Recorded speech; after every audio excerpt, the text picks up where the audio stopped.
जबकि तहरीक इंसाफ के रहनुमा फवाद चौधरी कहते हैं कि इलेक्शन में धांधली का मंसूबा बनाया गया है। हमजा ने अदालत में किए हर वादे को तोड़ा है।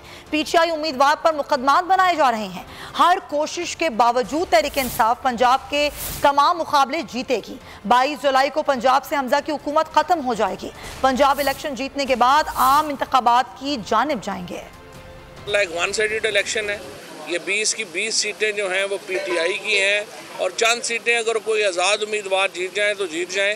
अल्टीमेटली इंशाल्लाह तहरीक इंसाफ जो है वो बड़े भारी मार्जिन से ये इंतखाबात जीतेगी और इसके बावजूद जीतेगी कि जो इंतज़ामिया ने और जिस तरीके से इलेक्शन कमीशन ने जो किरदार अदा किया वो किसी तरीके से भी उसको एक मुनसफ़ाना इंतखाबात के इनेकाद नहीं कहा जा सकता। पूरे पंजाब में भी जो मुकाबले हैं वो ख़ास नहीं हैं, वो हम भरपूर अक्सरियत से ये मुकाबले जीतेंगे और हमजा शहबाज की जो हुकूमत है वो अपने आखिरी चंद हफ्ते पूरे कर रही है। 22 तारीख को इंशाअल्लाह हमजा शरीफ की हुकूमत पंजाब से ख़त्म हो जाएगी।